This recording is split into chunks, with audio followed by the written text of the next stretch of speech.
వైసీపీలో గెలిచిన 11 మంది సభ్యులకు పార్టీ అధినేత జగన్ అసెంబ్లీలో అడుగు పెట్టకుండా చేశారని ఆరోపించారు. అయినా సరే ప్రతిపక్ష హోదా ఇచ్చేది ప్రజలని, స్పీకర్ కాదని అన్నారు అనిత.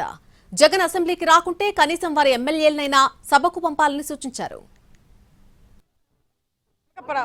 నీ గురించి టైం ఇస్తే వస్తానని రకరకాలుగా మాట్లాడుతున్నాం. ప్రతిపక్ష హోదా ఈరోజు స్పీకర్ గారు మేము ఇచ్చేది కాదు, ప్రజలు ఇచ్చేది ప్రతిపక్ష హోదా.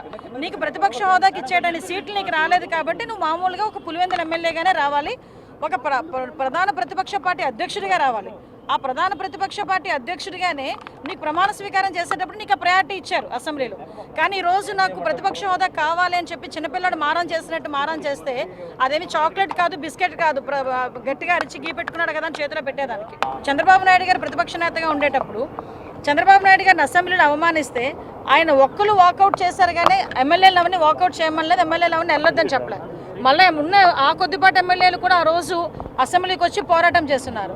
నీకు నిజంగా చిత్తశుద్ధి ఉంటే మిగతా ఎమ్మెల్యేలు పంపించు, నీకు కదా ప్రతిపక్ష హోదా కావాలి.